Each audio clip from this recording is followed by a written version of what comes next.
Support for WUWM podcasts comes from Potawatomi Casino Hotel Milwaukee, home to 24/7 excitement, dining, and an on-site hotel at 1721 West Canal Street.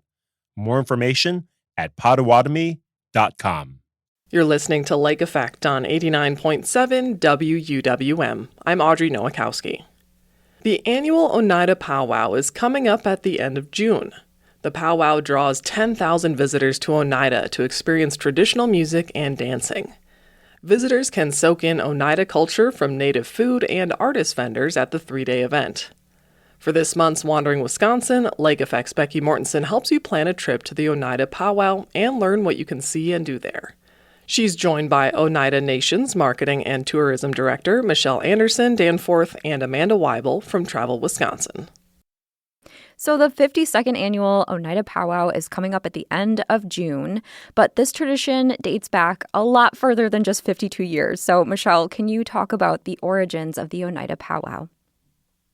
Actually, I went back and did a little research, and the first powwow actually was in 1840. And we had a chief, his name was Daniel Bread, and he actually kind of adopted it as a celebration to celebrate Independence Day. And for a long time, they would do the celebration over the 4th of July weekend. It was a whole weekend event. And then it kind of went away for a while. And then the powwow ended up resurging in the 1970s. We actually would host it at our local civic center. And then eventually it moved up the road to the Norbert Hill Center, where it is actually goes on today. All right, and this event will kick off with a grand entry. Can you describe what that will be like? Sure. Well, for the Oneida Powwow, which happens on the 26th, 27th, and 28th, on the Friday night, our grand entry is at 7. On Saturday, it's at 1 o'clock, and then 7 o'clock, and then Sunday, it's at noon.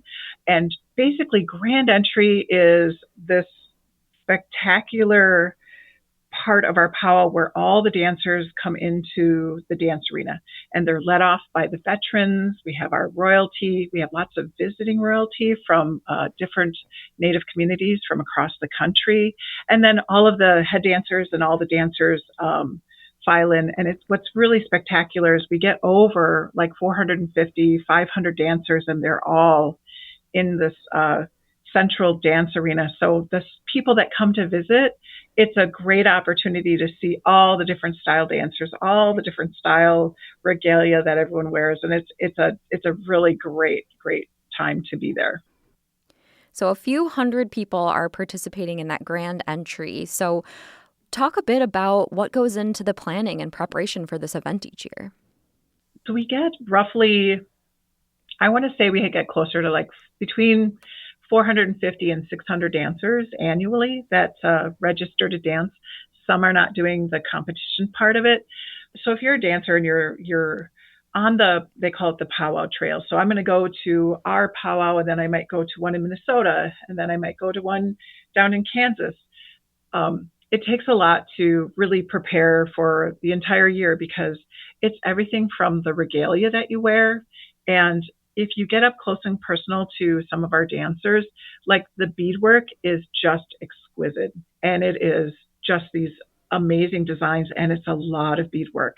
So doing all the preparation for not only traveling to the powwows, but then also prepping yourself for being in competition, it's literally it's year long. It's a year-long process. So on the tourism side, we literally start planning as soon as the powwow's over. So within 2 weeks, we're having a meeting on, well, what could we do better? How could we improve our guest experience? It's everything from the bleachers to the giant LED screens to all of our head staff. It's everything, and it's a very intricate balance between having really good policies and procedures and having everything laid out to the actual execution of the powwow.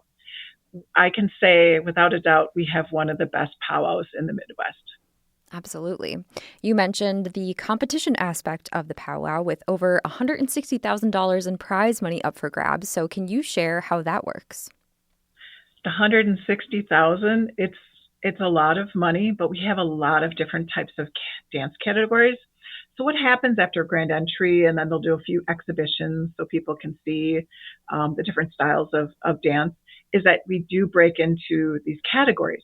So it may be men's traditional, men's grass, smoke dancing, um, fancy dancing. So we have all these different styles for both men and even the women. So there's different styles. And what we do is we break each of those categories apart. And so we may have where it's senior men's traditional, and you will only see them dance. And then it'll be, just the men's grass or just the men's fancy dance. And what's really cool about it is that you really get to see each of the style of dance while you're there, hanging out, having some food, or hanging out with your family. So that part of it is really is pretty spectacular for visitors who want to come to the powwow.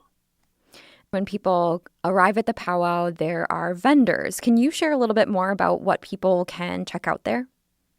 When a visitor actually comes to the powwow, what's really cool is that when they walk into the powwow grounds, there are over 40 craft and jewelry, all different types of vendors. We also have a wide variety of food vendors also that people can eat at. Specifically, my favorite is I love the jewelry. I can't go a year without buying some sort of piece of jewelry. So when I get on the grounds on the Friday, and of course we're working, but I'll go and do a quick peruse. But there's just so much to see, and there's so much to walk through. I mean, even the food vendors, I love the food vendors. So, because for us, we're running around like crazy, so you have to grab food when you can. So my favorite though is the Indian taco. I love the Indian taco. I know I'm not supposed to eat the Indian taco, but I still love it, and I will eat it during that weekend. Okay, besides Indian taco and jewelry, do you have a favorite part of the powwow? So my favorite part of the powwow, honestly, is watching the people and the kids run around, and everyone is so happy. For my entire life, I have gone to the powwow pretty much every single year. And so on our grounds, we have a nice hill that you can sit on and bring your blanket and you can watch. So my grandmother, my aunt, my dad, they all sat on the hill. And so for me, I'm excited about my role with the powwow, because I was like, you know what, someday I'm going to be an older lady and I'm going to be sitting on that hill watching. And I'm excited because I just don't think the powwow is it's not going to go anywhere. It's a staple in our community, and we support it 100%. I love that.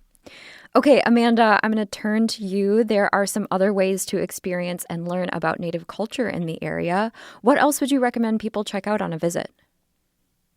Yes, there really are so many opportunities. It's going to be easy to add one more. You'll likely want to add many more tribal tourism activities to your itinerary. Certainly, one to check out is the Oneida Nation's new cultural center that opened just this June. The name in Oneida means precious waters, and Michelle was helping me with this, so we'll see how I can do.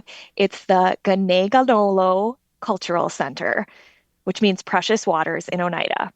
So Gane Ganolu. Gane Ganolu. Say that 10 times. It's such a significant expansion from the previous museum. There's so much to check out, lots of new artifacts that are on display, amazing interactive exhibits where kids or kids at heart can touch and explore. And they also have a really beautiful community gathering space and fantastic gift shop. Another option, if you want something hands-on, consider a visit to Aquaqua Farm. The owners, Becky and Steve Webster, are so welcoming, and they really started this farm from the ground up as a way to preserve and share traditional heirloom Haudenosaunee ingredients and foodways. They have a number of events planned for the summer. They've got great classes in skills like corn pounding and berry basket making, and they have these open house community drop-in events. So check out their website and social media for lots more details. And if you're in the area on a Thursday, make sure you check out the Oneida Farmers Market. They have over 35 vendors, and you can find a wide variety of produce, flowers, crafts, food. Michelle told me that the local honeykeeper and kettle corn can't be missed, so you might find her in line on those stops. Nice. Any other summertime recommendations for places to check out in the area? Certainly. If you're a golfer, make sure you check out Thornberry Creek at Oneida. They have 27 championship holes. The golf course is so beautifully groomed. And, Wisconsin is home to so many great golf courses, but this really is a standout course in northeastern Wisconsin. Another fun idea is to grab some breakfast or lunch to go from off the trail. It's a Native American owned cafe that serves gourmet sandwiches, wraps, salads, cold pressed juices, and more. And for a really fun picnic spot, swing by the Buffalo Overlook. It's where you can see the Oneida Nation's herd of more than 150 buffalo. All right, Michelle, if someone has never attended a powwow before, what is something you'd want them to know about the Oneida Pow Wow? To come early. So if grand entry is at 7 p.m., you probably want to get there about like 6 o'clock because there is traffic. We do get a large inflow of visitors that are coming, and definitely bring a blanket with you. We have a hill where you can throw your blanket down and sit and watch. And then we also have bleachers. So we have like a lot of seating. We've been working on that over the years to make sure that there's ample seating for everyone who wants to come out. The other thing is, like, if you want to take a picture with a dancer, just ask them. That's one of the things that we do ask is that you're respectful for the dancers, but they love getting their pictures taken. The other thing is right before grand entry, we always do this opening prayer, and they ask people or honor songs, and they ask people not to record during those times and to be very respectful, because we always have elders who are giving us these great words of encouragement. And so we always want to be really mindful that we're being very respectful for them and not to be on our phone. But other than that, it's like, come, enjoy. There's food. There's lots of things to buy and experience. And it's just a really great experience, something that you'll remember for many years to come. All right. All very good advice. Well, Michelle and Amanda, thank you so much for joining me for Wandering Wisconsin. Thanks for having us. Yes, thank you very much for having us. I appreciate the experience. Michelle Anderson Danforth is the Marketing and Tourism Director for Oneida Nation. Amanda Weibel is the Communications Officer for Travel Wisconsin. They both joined Lake Effect's Becky Mortensen for this month's Wandering Wisconsin. You can find more travel recommendations in our home state at wuwm.com.